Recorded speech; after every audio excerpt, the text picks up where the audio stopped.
Digby, so another lesson today. Very excited. Getting very close to silo. Today we're going to be looking at aborted takeoffs, engine failure just after takeoff, and engine failures in circuit as well, and a couple of other emergencies, just to make sure that you can handle if the worst does happen before we send you silo. Yep. Okay, so first thing we're going to look at is the aborted takeoff. So it's important that we don't continue our takeoff run. If, for instance, we're not delivering sufficient RPM, our airspeed, for instance, might malfunction, or there's some other engine parameter that just doesn't look right on the takeoff roll.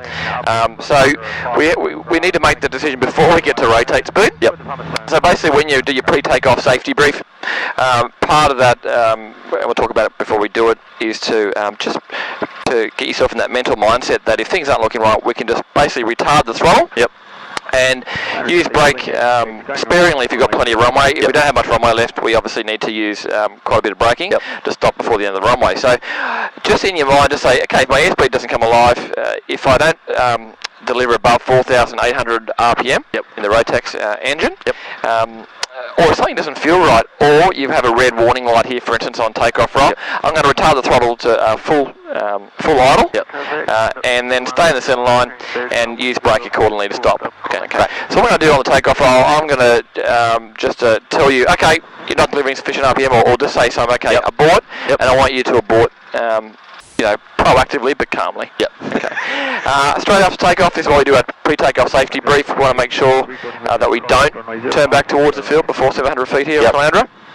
We know on 05 today we only have really one area we can land, which is either the Nicklin Way to our right under 700 feet, or potentially the golf course to the right. So I'm going to simulate an engine failure above 500 just to see what your reaction is and make sure you don't turn back towards the field. Okay, great. Okay, we'll just have a look. It certainly is hot today. Yeah, it's warm. Also, just like to point out to the viewers and listeners today that it is important that you stay hydrated before every flight. Absolutely. I think on a day today was 35 degrees. Yep. Bottle of water with you. Exactly. I guess, we don't want to be dehydrated than flying. No, especially if you're doing a navigation or something of that sort, where you're out for a while. Yep. And take them, Sling 78, we're going to conduct a simulated aborted takeoff. After we abort, you can backtrack. Copy that, cheers. Okay, so do you pre-takeoff safety brief again? Yep, so if we have an engine failure during takeoff, I'll retard the throttle back to 0 and apply brakes appropriately, depending on the length of runway we have left. Sure. If we have an engine failure before 500 feet, I will plan to land 20 degrees to the left or the right of the airfield, most likely to the right in this case. And if we have an engine failure after 500 between 700 feet, we will turn back to the airfield and try and land on 2-3 or 1-2, depending on where we are in the circuit. Good. Okay, so you have control? I have control.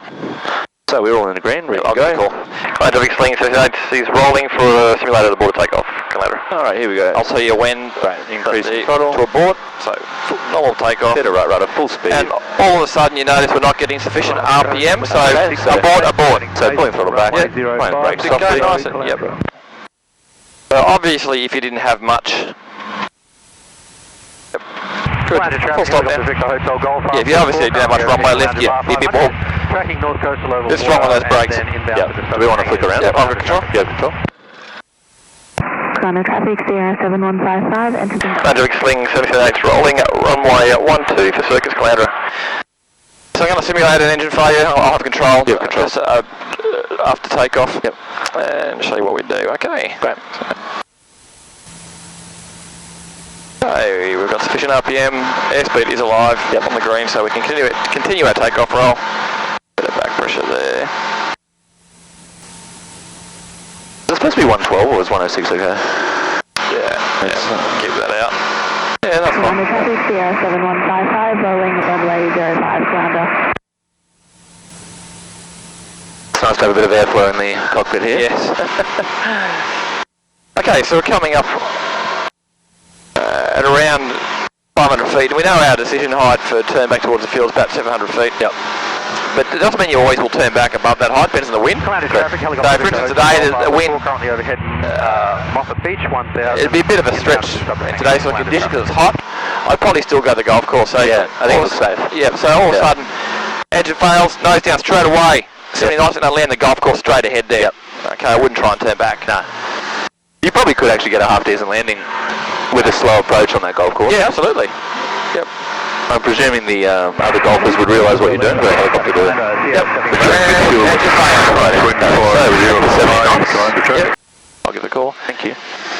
Landrivic Sling 778, mid downwind runway 05, conducting a non-standard circuit, glide approach, and number 2 to the sling on final, Calandra. So hold that text 70 knots. Yep. Landrivic Charlie, Oscar Foxtrot, Quebec, runway commander. We're landing runway 05 an hour on base. Yep. And 2 BOB, and just do what you can. If you rush for time, don't worry about the radio call. Okay, yep, so start turning in now, yep. And I'll probably whack on that. You think you'll get in there? Yeah, I yep. reckon So, yep. So do you think you'll get in? Think you'll definitely get in? Go to the Traffic, Mike into X-ray, joining over. We can just overshoot a bit, so wings level. Wings level, if you think you're still a bit high, just overshoot a tad. Yep.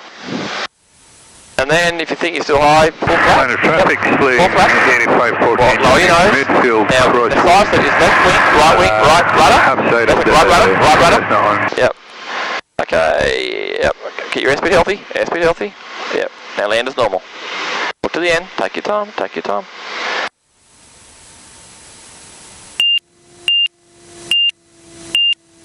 Wait for the nose to come down before you get the flap. Then go. Go for it. Go for it.